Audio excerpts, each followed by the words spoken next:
না, ওয়েদার উপরে তো কারো হাত নেই। গেমে যেটুকু পাওয়ার ছিল অ্যাজ এ ব্যাটিং, আমার মনে হয় আমরা ওভারঅল কয়েকটা ব্যাটসম্যান ব্যাটিং করেনি লাস্ট 2 গেমে, তারা একটু সুযোগ পেয়েছে। অবভিয়াসলি বোলাররা বল করতে পারলে ভালো হতো, বাট এটা আমাদের কন্ট্রোলে নেই। আরেকটা জিনিস হলো সিলেট আপনার জন্য এখন একটা লাকি হান্টিং গ্রাউন্ড হয়ে গেছে যে আপনার ওয়ান ডে হাইয়েস্ট স্কোর যেটা বাংলাদেশের হাইয়েস্ট স্কোর এই মাঠে বিপিএলও কয়েক মাস আগে তারা করেছিল মেয়েদের নামে। এই সিরিজটা দারুণ একটা সিরিজ গেছে, তো সব কিছু মিলিয়ে যদি বলেন যে ফিটনেস গেল এবং সিলেটের সাথে আপনার এখানে উইকেটটা আসলে বেশ ভালো বল আসে, সব কিছু মিলে যদি বলতে না, আমরা জানি বাংলাদেশের ইন্টারন্যাশনাল খেলা যেগুলো হয় তার ভিতর হচ্ছে সিলেট এবং চিটাগাং হচ্ছে বেশ ব্যাটিং ফ্রেন্ডলি হয়, অ্যান্ড আউটফিল্ডও খুব ভালো। তুলনামূলকভাবে মিরপুর আমরা সবাই জানি যে একটু সবাই স্ট্রাগল করে, নট অনলি যে আমাদের বাঙালিরা, বাইরের প্লেয়াররাও যখন খেলতে আসে তারাও স্ট্রাগলিং করে। সো অবভিয়াসলি সব ব্যাটসম্যানের জন্য সিলেট একটা ভালো অপশন, ভালো গ্রাউন্ড। খেলেও অনেক মজা, আপনারা হয়তো বা এখানে থাকেন, আপনারাও দেখে এনভায়রনমেন্ট দেখেও আপনাদেরও ভালো লাগে। ক্যাপ্টেন, আপনারা প্রথম দুইটা ম্যাচে খুব সম্ভবত এক ম্যাচে 13.1 ওভার খেলেছেন, আর এক ম্যাচে খেলেছেন 13.3 ওভার। আজকে খেলেন 18.17 ওভার। তিনটা ম্যাচে আপনারা 20 ওভার ব্যাটিং করার সুযোগ পাননি।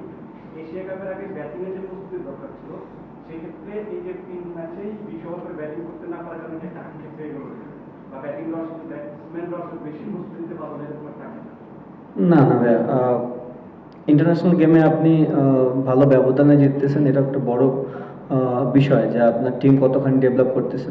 নট অনলি যে সবাইকে প্রতিদিন ব্যাটিং করতে হবে, এমন দিন আসবে যেখানে সবাই ব্যাটিং করবে, এবং নট অনলি যে এশিয়া কাপে সব সময় ব্যাটিং করতে হয়। তো এটা একটা ভালো সাইন যে আমাদের সব ব্যাটসম্যানকে ব্যাটিং করতে হয় না প্রথম 2 গেমে। আজকে অনেকজনই ব্যাটিং করেছে ভালো। আরেকটা ব্যাপার হচ্ছে যে আপনারা ইউএইতে দেখি একটা ম্যাচ খুব সম্ভবত 205 রান করেছিলাম, পরে বলিং হয়ে গেছে মাত্র, তখন বলছিলেন 201 রান ছিল। পাকিস্তানও প্রায় 200 রান ব্যাট করেছে। আজকে যদি বাংলাদেশ কিন্তু পরে বলিং করতে পারতো, সেক্ষেত্রে ওই যে চ্যালেঞ্জটা মোকাবেলা করার যে সুযোগ ছিল সেটা আরো বেটার হতো, এক্সপিরিয়েন্সটা ভালো হতো। আমি ওখানে বলেছিলাম যে আমরা ব্যাটিং করেছিলাম শুকনো উইকেটে, ইউএই ব্যাটিং করেছিল ভিজা উইকেটে। সো দুইটা গেমের ভিতর 20 ওভারের একটা পার্থক্য ছিল। আমরা ভিজা উইকেটে ব্যাটিং করলে আমরা তবে 250 করতে পারতাম, তাহলে গেম ডিফারেন্স হতো। এখানে আজকে দুই টিমেরই ইকুয়াল ছিল, তারাও ভিজা বলে বল করেছে, আমরাও করতাম। অবভিয়াসলি বলাররা বল করতে পারলে একটা প্র্যাকটিস তো হতো। আহ, এখন হয় না, এটা নিয়ে আর কিছু করার নেই, যেহেতু ওয়েদারের উপরে আমাদের কোনো কন্ট্রোল নেই। পাওয়ার প্লের সময় প্রায় সময় দেখি বাংলাদেশকে অনেকগুলো রান করতে ইউএসএল স্কোর অনেক ফ্রিলি। আজকে যখন পাওয়ার প্লে সময় ব্যাটিং করছিলেন, এরপর একটা ব্রেক হয়, ব্রেকের পর পাওয়ার প্লে পরের দিকে একটু বক ডাউন হয়ে যেতে দেখি প্রায় সময়। ইস্যুটা এক্স্যাক্টলি কোথায়? আজকে রেইন ব্রেক ছাড়া ওভারঅল পিচ স্প্রেড আউট হয়ে যাওয়ার পর কি রান করার ডিফিকাল্টিটা অনেক বেশি বেড়ে যাচ্ছে, এবং সেটা নিয়ে কি একটা কনসিয়াস এফর্ট আছে কিনা টিমের ইমপ্রুভ করার?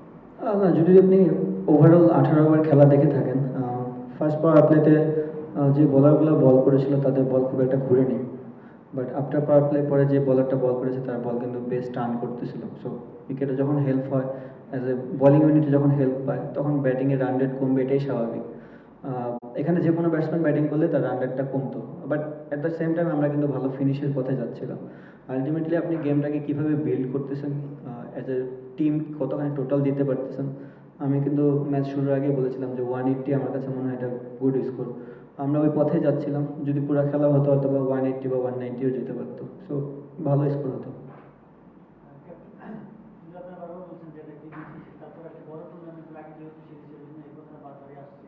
ধরেন ওই সিরিজে অনেকগুলো ইন্ডিভিজুয়াল পারফরমেন্স ছিল, মানে আপনারা বিভিন্ন সময় বিভিন্ন জন এগিয়ে আসছেন।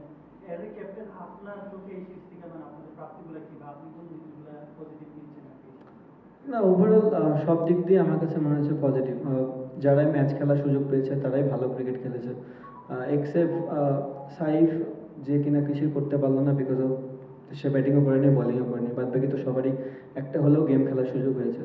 সো আমার কাছে মনে হয় প্র্যাকটিস করাটা ইম্পর্টেন্ট, তার থেকেও বেশি ইম্পর্টেন্ট প্র্যাকটিসের থেকে ম্যাচে আপনি কতখানি ডেলিভার করতে পারতেছেন। সো আপনি ম্যাচ খেললে আপনার ইমপ্রুভমেন্ট বাড়বে, গেম সেন্স বাড়বে। আমার মনে হয় আমরা এখন ওয়েল প্রিপেয়ার্ড এশিয়া কাপে যাওয়ার জন্য। আমি ফার্স্টে বলেছি যে আমরা যে ক্যাম্পটা করেছি এটা নট অনলি এই সিরিজের জন্য, সামনে যতগুলো খেলা থাকবে আমার মনে হয় তার জন্য আমরা প্রিপেয়ার্ড। কারণ এত ভালো ক্যাম্পিং কখনোই আমি দেখিনি। ফিটনেস তো অবভিয়াসলি আপনি মিরপুরে থেকেও করতে পারবেন, বাট যে টাইপের ক্রিকেট আমরা খেলতে চাচ্ছি, যে টাইপের প্র্যাকটিস আমরা করতে চাচ্ছিলাম, সেটা সিলেটে একমাত্র পাওয়া গেছে। সো আমার কাছে মনে হয় ওভারঅল আমাদের এই জার্নিটা খুব ভালো ছিল। তেইশ বিশ্বকাপের আগে যখন ক্যাপ্টেন্সি চলে গেল তখন গণমাধ্যম কিংবা সামাজিক যোগাযোগ মাধ্যমে কথা চলতেছিল যে লিটন ক্যাপ্টেন্সি এনজয় করে না, পরবর্তীতে আপনি ডিনাই করছেন না আসলে এটা কে বলছে। তো যাই হোক, এখন হচ্ছে টিম পারফর্ম করতেছে, আপনি রান করতেছেন, ক্যাপ্টেন্সিটা কতটা এনজয় করতেছেন এবং যখন যেহেতু আসলে সামনে আমাদের এশিয়া কাপ মিশন, সেখানটাতে ক্যাপ্টেন হিসেবে আপনি দলকে কিংবা দেশকে কি দিতে চান? ফার্স্ট অফ অল আমার মুখ দিয়ে কখনো শুনছেন যে আমি এনজয় করি কি করি না। সো কিছু কিছু সময় শোনার কথা কান না দেওয়া ভালো। সেকেন্ড হচ্ছে আমি অনেক এনজয় করি, এনজয় করি বলেই দায়িত্বটা নিয়েছি। অবভিয়াসলি আমাদের ব্যাক টু ব্যাক অনেকগুলো সিরিজ ভালো ক্রিকেটও হয়েছে, আমি পারফর্ম করতেছি, এটাও টিমের জন্য দরকার, কারণ অ্যাজ এ লিডার যখন একটা পারফর্ম করবে না, টিম কিন্তু মোরালি একটু ডাউন থাকে। সো এদিক দিয়ে বলবো আমার টিমে সবাই পারফর্ম করতেছে, তো আমারও একটা চ্যালেঞ্জ ছিল যে আমাকেও যেন সেই ইনপুটটা দিতে পারি, আমি যেন পারফর্ম করতে পারি। ওই দিক দিয়ে আমি ভেরি হ্যাপি যে আমি টিমের একটা পার্ট হিসাবে ইম্প্যাক্ট রাখতে পারতেছি। আর একটা জানি কি বললেন, এশিয়া কাপে কি দিতে চান দলকে কথা? এশিয়া কাপে ভালো ক্রিকেট খেলতে চাই। ভালো ক্রিকেট খেলার উপর তো আর কোনো কিছু নেই, আপনি ভালো ক্রিকেট খেললেই জিতবেন, তাছাড়া জিততে পারবেন না। ক্যাপ্টেন, যেহেতু আপনারা একটা লম্বা সময় প্রস্তুতি নিয়েছেন এই সিরিজটা এশিয়া কাপকে সামনে রেখে, অনেক ইন্ডিভিজুয়াল কিছু ব্যাপার হয়তো ছিল, একটা টিম প্লেয়ার হয়তো ছিল যেগুলো দিয়ে কাজ হয়েছে, এই সিরিজটাতে সেগুলো ইমপ্লিমেন্ট করার হয়তো একটা চেষ্টা ছিল, কতটুকু করতে পেরেছেন বা কোনো ধরনের কোনো এখনো ঘাটতি আছে কিনা যেগুলো হয়তো বা সামনে দিনগুলোতে এশিয়া কাপের আগে আপনারা শেষ করতে না, আমার কাছে মনে হয় না খুব একটা ঘাটতি আছে। যেসব প্লেয়াররা, হ্যাঁ ধরেন পুরোপুরি যে ভাইয়ার কথাটা বললো যে আমরা যদি পুরোপুরি খেলাটা খেলতে পারতাম তাহলে হয়তো বা বলাররাও আজকে বল করতে পারতো, এটা একটা থেকে যেতে পারে, বাট এটা তো আমাদের হাতে নেই। আমরা চেষ্টা করবো যে আমাদের সামনে যে আবার প্র্যাকটিসগুলো আছে ওখান থেকে যেন ওই জিনিসটা কভার আপ করতে পারি। বাট আপনি যখন কন্টিনিউ বড় বড় দলগুলোর সাথে খেলবেন, লাইক শ্রীলঙ্কার মাঠে, পাকিস্তান আমাদের হোমে, নেদারল্যান্ড, সো আপনি যখন কন্টিনিউ ব্যাক টু ব্যাক এই সিরিজগুলো খেলবেন এবং টিম ভালো রেজাল্ট করবে, তার মানে আপনি সঠিক জায়গাতে যাচ্ছেন। এখন মেন জিনিসটা হচ্ছে আপনি বড় ইভেন্টে যায় কীভাবে পারফরমেন্স করে, কীভাবে তার নার্ভটা ধরে রাখতেছেন, কীভাবে ইমপ্লিমেন্ট করতেছেন গেমে, সেটাই হচ্ছে দেখার বিষয়। লিটন, আউট অফ 3 সিরিজ দুটাতে আপনি ম্যান অফ দ্য সিরিজ, তো এটা কি মেন্টালি এবং স্কিল ওয়াইজ আপনার কতটা কাম ব্যাক, মানে মেন্টালি বেশি নাকি স্কিল নিয়েও ডেভেলপমেন্ট করেছে? দুটাই।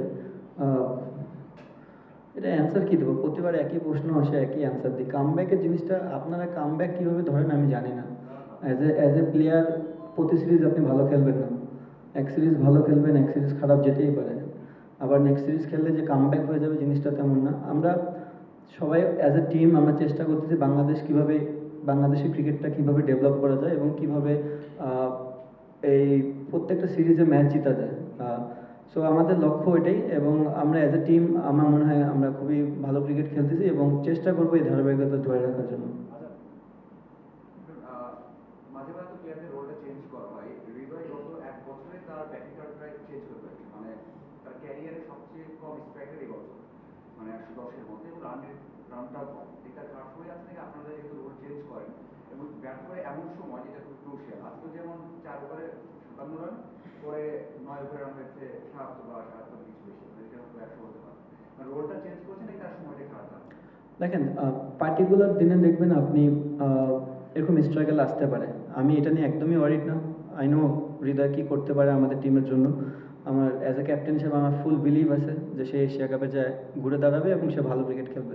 বাট আপনাকে বুঝতে হবে, যখন একটা ব্রেক ছিল, ব্রেকের পর যখন পাওয়ার প্লের পরে আমরা দুজনেই ব্যাটিং করতেছিলাম, আমিও কিন্তু স্ট্রাগল করতেছিলাম। ডেফিনেটলি তাদের লেফট আর্ম স্পিনটা খুব ভালো বল করতেছিল। সো একটা জিনিস হয় কি, কোনো ব্যাটসম্যান সেট হয়ে খেলা আর কোনো ব্যাটসম্যান আইসাই যদি একটু ভালো ডেলিভারি পেয়ে যায় তার জন্য একটু ডিফিকাল্ট হয়। তো আমার কাছে মনে হয় হৃদয়ের আজকের ব্যাটিংটা টোটালি আনলাকি ছিল যে ও যখন ব্যাটিংয়ে নেমেছে দুই দিক দিয়ে লেফট আর্ম স্পিন বল করতেছিল এবং তারা উইকেট থেকে যথেষ্ট পরিমাণে হেল্প পাচ্ছিল। বাট আমি হৃদয়কে নিয়ে একদমই ওয়ারিড না, আমার মনে হয় সে বিগ ম্যাচের প্লেয়ার এবং সে ঘুরে দাঁড়াবে। ক্যাপ্টেন, এশিয়া কাপের জন্য সিলেটের প্রস্তুতিটা খুব ভালো হয়েছে বলুন, তো বড় টুর্নামেন্ট এশিয়া কাপ বা বিশ্বকাপের মতো টুর্নামেন্টে কেউ নিজেদের ফেভারিট বলে, কেউ আন্ডারডগ বলে চিন্তা করে, অধিনায়ক হিসেবে আপনি আসলে বাংলাদেশকে কোথায় দেখছেন সেখানে? আমি কোনো জায়গায় দেখতেছি না, আমি যাব ক্রিকেট খেলতে, ভালো ক্রিকেট খেলার চেষ্টা করবো। ক্যাপ্টেন একই প্রশ্ন বারবার আসছে, তারপরেও বলতে হচ্ছে যে এশিয়া কাপের একটা বড় মঞ্চ, তাহলে সেম অ্যান্সার দিয়ে দিই। না সেই মঞ্চে যাওয়ার আগে একটু ভিন্ন সেই মঞ্চে যাওয়ার আগে আপনি যে খানিকটা দুর্বল দল পেলেন, বিশেষ করে নেদারল্যান্ডসের বিপক্ষে আপনারা খেললেন, এটাকে এতে আপনি কতটা সন্তুষ্ট এবং আপনার কি আসলে মনে করছেন যে প্রস্তুতিটা পরিপূর্ণ হলো, নাকি ভারতকে পেলে বা অন্যান্য শক্তিশালী দল পেলে আরেকটু বেটার প্রস্তুতি হতো? আপনার কি মনে হয়? এই মুহূর্তে আর কোনো দল ছিল না আসার জন্য বাংলাদেশে। যদি আসতো হয়তো বা ইন্ডিয়া আসতো, তখন আবার এই প্রশ্নের অ্যান্সার দিতেন আপনি, আপনারা হয়তো বা বেশি ভালো দল পেয়ে গেছেন, প্রস্তুতি কি ভালো হলো কিনা। দেখেন, এই ধরনের প্রশ্ন করলে অ্যান্সার দেওয়াটা খুব ডিফিকাল্ট। এখন যদি আমি বলি আপনারে আপনি ভালো সাংবাদিক না উনি ভালো সাংবাদিক, তাহলে জিনিসটা আপনার গায়ে লাগবে। ইন্টারন্যাশনাল ক্রিকেটে প্রত্যেকটা বড় দল, প্রত্যেকটা ভালো দল, সো আপনাকে সেম রেসপেক্টটা করতে হবে এবং আমরা ওই রেসপেক্ট করে ক্রিকেট খেলি। আমরা চেষ্টা করি আমাদের কীভাবে ডে বাই ডে ইমপ্রুভ করা যায়।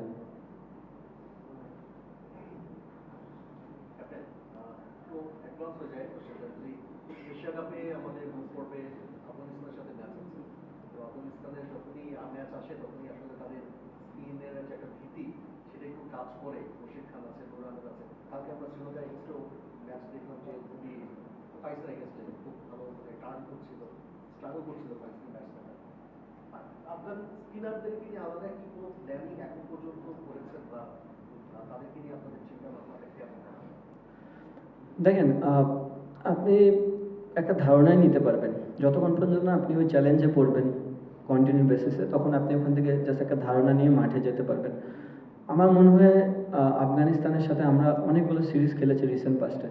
দুই একটা প্লেয়ার হয়তো বা খেলে নেই, বাট ম্যাক্সিমাম প্লেয়ার তাদের বোলারদেরকে ফেস করে অভ্যস্ত। কিছুদিন আগেও সিলেটে কিন্তু আফগানিস্তান টিম এসেছিলো, খেলেছে। সো আমার কাছে মনে হয় প্লেয়াররা আমরা সবাই জানি যে তাদের স্ট্রং পয়েন্ট উইক পয়েন্টে কোনটা আছে। সো আমরা চেষ্টা করবো তাদের সাথে ওইভাবে মোকাবেলা করার জন্য। নট অনলি যে শুধুমাত্র তারা স্পিন দিয়ে আমাদের ধরবে, আমাদেরও হাতে অপশন আছে, আমাদের ব্যাটসম্যান আছে, আমাদের পেস বোলিং অ্যাটাক আছে। সো আমরাও দেখি কী করা যায়। থ্যাংক ইউ ভাই।